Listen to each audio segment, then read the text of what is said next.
भूत प्रेत की कहानियाँ पढ़ने और सुनने में तो बहुत रोमांचक लगती है, लेकिन ज़रा सोचिए, अगर ऐसे ही कुछ वास्तव में आपके साथ घटित होने लगे तो क्या आप उसे रोमांचित कहेंगे या डर के मारे थर-थर काँपने लगेंगे? किसी परलौकिक शक्ति या प्रेत आत्मा का आसपास होने का एहसास भी शरीर में एक अजब सी सिरहन पैदा कर देता है। तो ऐसे में जाहिर सी बात है, जब आपका सामना ऐसे किसी ताकत से हो जाएगा तो आपका रोमांचक वहीं दम तोड़ देगा।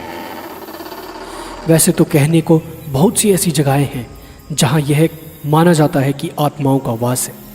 कोई वीरान और अकेला घर हो या एक लंबे समय से खाली पड़ी इमारत। इसके अलावा वह स्थान जहां किसी दुर्घटना की वजह से भी किसी की जान गई हो, उसे भी हम योग्य नहीं मानते हैं कि हम वहां जाएं, क्योंकि जिन लोगों की जान दुर्घटना में जाती है उनकी आत्मा को मुक्ति नहीं मिलती और वे भटकते रहते हैं।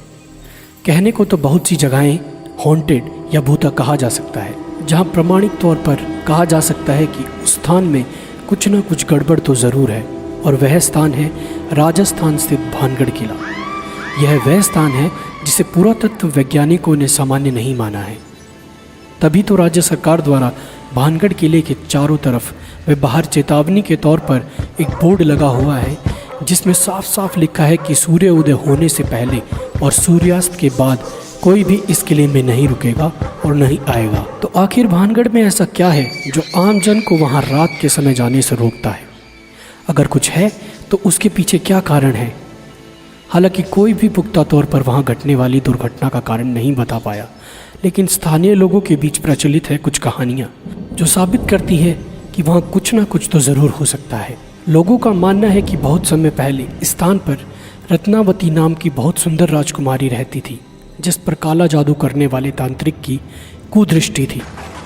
तांत्रिक ने अपने जादू से राजकुमारी को वश में करके उसका शारीरिक शोषण किया, लेकिन एक दुर्घटना के चलते उस तांत्रिक की मृत्यु हो गई और आज भी उस तांत्रिक की आत्मा वहाँ भटकती रहती है। तांत्रिक के श्राप के अनुसार वह स्थान कभी भी बच नहीं सका। वहाँ रहने वाले लोगों की मृत्यु हो जाती है, लेकिन उनकी आत्मा को मुक्ति नहीं मिलती है। प्रचलित कहानी के अनुसार सिंधु देवड़ा महल के पास स्थित पहाड़ पर तांत्रिक क्रियाएं करता था। वह रानी रत्नावती के रूप पर आसक्त था।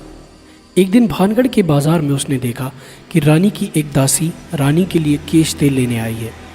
सिंधु देवड़ा ने उस तेल को अभिमंत्रित कर दिया कि वह तेल जिस पर भी लगेगा उससे वह तेल उसके पास ले आएगा। कहते हैं कि रानी ने जब तेल को देखा तो वह समझ गई कि यह तेल सिंधु सेवड़ा द्वारा अभिमंत्रित है।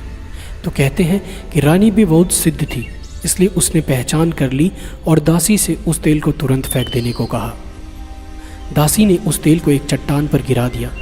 कहते हैं अभिमंत्रित तेल ने चट्टान को उड़ाकर सिंधु सेवड़ा की ओर रवाना कर दिया। सिंधु सेवड़ा ने चट्टान देखकर अनुमान लगाया कि रानी उस पर बैठकर उसके पास आ रही है, सो उसने अभिमंत्रित तेल को रानी को सीधे अपनी छाती पर उतारने का आदेश दिया।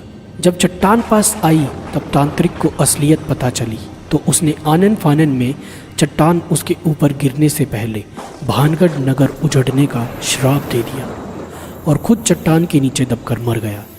कहते हैं सिद्ध रानी को यह सब समझते देर ना लगी और उसने तुरंत नगर खाली करने का आदेश दे दिया। इस तरह यह नगर खाली होकर उजड़ गया और रानी भी तांत्रिक के श्राप की भेंट चढ़ गई। तो कितनी सच्चाई है इस कहानी में? इस कहानी में कितनी सच्चाई है इसके बारे में इस बात से ही जाना जा सकता है कि जनश्रुतियों में भानगढ़ के लिए प्रचलित कहानी में कई लोग रत्नावती को राजकुमारी तो कई लोग रानी बताते हैं। रानी रत्नावती का जिक्र तो हर कोई करता है, पर वह किस राजा की रानी थी? उसके राजा व उसका शासनकाल कौन सा था? नगर किस काल में उजड़ा? इस प्रश्नों पर सब चुप हैं।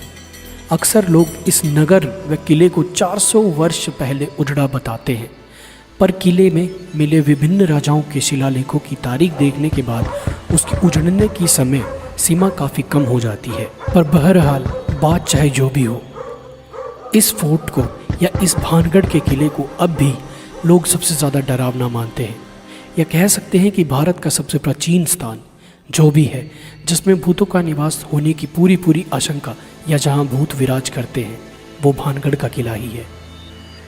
तो ऐसी ही और महत्वपूर्ण जानकारियों व रोचक तथ्यों के लिए हमारे चैनल फ्रीकनेस को सब्सक्राइब करें।